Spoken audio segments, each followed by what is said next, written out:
왜 사람들은 떠나갈까요? 도대체 무슨 이유로 누군가는 어쩌면 수십 년 동안 함께 사랑하고 섬겨온 교회를 떠나는 걸까요?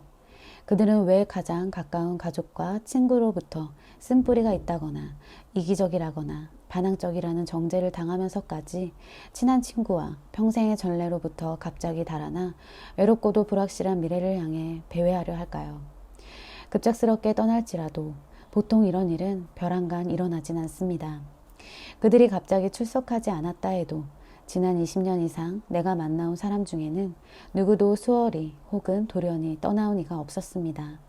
대부분 그들은 어떤 우려나 채우지 못할 갈망과 마주한 채 그런 결정을 내리기까지 몇 년은 씨름해 왔습니다. 처음에 그들은 주변 사람들이 그들의 열정에 깊이 공감하거나 주의할 문제를 알려준 데에 대해 고마워할 것이라 생각했습니다. 그런데 충격적이게도 그런 우려나 소망에 관해 대화하려는 시도를 거듭했지만 무시당할 뿐임을 깨달았습니다. 그들이 긍정적인 변화를 끌어내려 아무리 노력해도 저항과 마주칠 뿐이며 결국 환멸과 좌절에 봉착합니다. 여기선 그렇게 하지 않아요.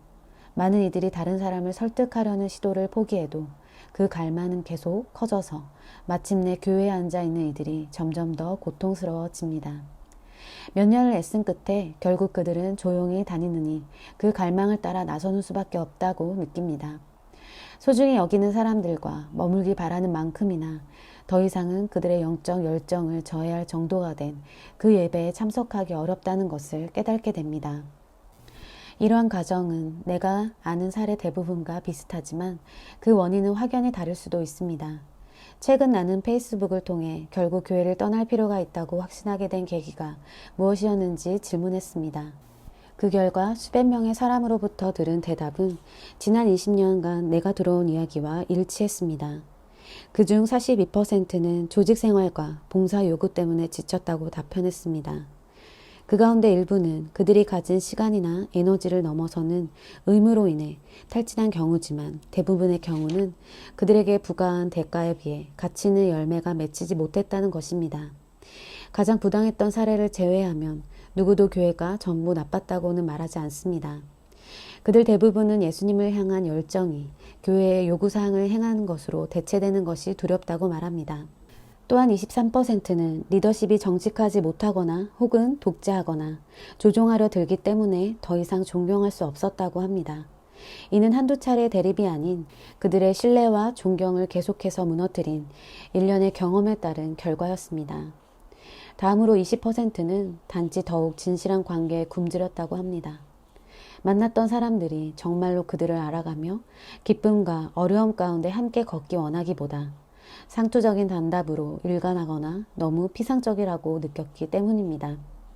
또 12%는 교회로부터 얻을 수 있는 것 이상으로 더욱 예수님과 그분의 생명을 알기 원했다고 합니다. 그 교회의 초점이 예수님 안에서 풍성한 생명을 경험하도록 사람들을 가르치고 돕기보다는 단지 일들에 맞춰져 있는 듯이 보였기 때문입니다. 그리고 3%는 별다른 불만은 없지만 다만 성령님이 그들의 여정에 있어서 다른 단계로 옮겨가도록 이끄심을 느꼈다고 밝혔습니다. 물론 조사 대상에는 교회를 포기하면서 하나님도 포기한 이들은 포함되지 않았습니다. 그런 많은 사람들은 그 기관이나 리더의 실패가 곧 하나님이 계시지 않거나 계신다고 해도 그들에게 별로 신경 쓰지 않으시는 증거라고 여깁니다. 이는 예수님을 찾는 이를 향해 아버지의 실제를 나타내기보다는 프로그램을 영위하기 위해 더 많은 일을 하는 우리 종교 시스템이 낳은 비극적인 유산입니다.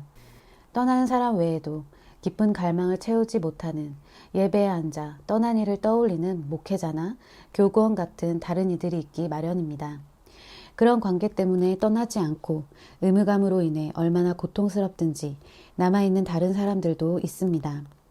관계 때문에 머물러 있는 사람 역시 실질적으로는 체념자입니다.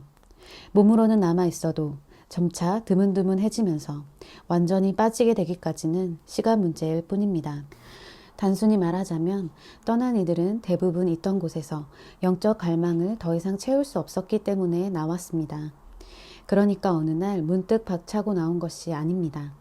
이는 거의 항상 길고도 더딘 과정이며 심지어 그들은 할 수 있는 한 저항했고 자신의 양심에 대해서도 내내 충실했습니다. 그 과정은 모두에게 힘이 됩니다. 떠난 사람들은 처음 몇 개월 동안 죄의식에 시달리며 바깥에서 그들의 갈망을 나눌 다른 사람들을 찾을 수 있을지 그 결정에 관해 자주 다시 생각해 보곤 합니다. 그리고 남겨진 사람들도 근심과 거절함으로 마음이 어렵습니다. 그들은 각기 행하고 있다고 확신하기 원하며 다른 이들을 향해서도 그렇게 납득시키려고 하므로 양쪽 사이에는 너무나도 자주 거친 말과 정죄가 오가곤 합니다. 떠나간 사람들은 여러분의 적이 아닙니다. 그들이 전에 여러분의 친구였다면 여러분이 걱정하고 있다 하더라도 지금도 여전히 친구이지 않겠습니까? 주일 아침에 우리가 어떻게 모이든 아니면 모이지 않는다 하더라도 서로 사랑하는 일이 훨씬 더 중요하지 않습니까? 우리가 만일 그들의 갈망에 관해 덜 위협적으로 받아들였더라면 어쩌면 믿음에 있어서 더욱 의미 깊은 환경을 찾고자 하는 그들의 바람을 축하해 줄 수도 있었겠지요.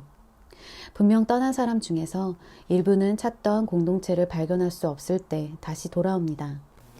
그러나 대부분은 한두 해 뒤 다른 사람들과 연계를 찾게 됩니다. 그들은 제도권의 조직을 유지할 필요나 대가 없이 작은 모임 혹은 자라나는 우정 가운데 더욱 진정하고 너그러운 공동체를 향한 갈망을 공유합니다. 그들은 믿음을 키울 수 있는 대화에 더욱 많은 시간을 쓰는 반면 만남을 계획하고 구조를 유지하는 데는 시간을 덜 씁니다. 제도권 모델이 공동체와 성장을 위한 평생의 환경을 제공할 수 있다는데 희망을 잃은 사람들이 곧 교회가 생명력을 잃었다는 죽음의 표시는 아닐 수도 있습니다. 어쩌면 그들은 예수님의 교회가 세상에서 표출되는데 한 가지 이상의 길이 있을지도 모른다는 희망일 수 있습니다.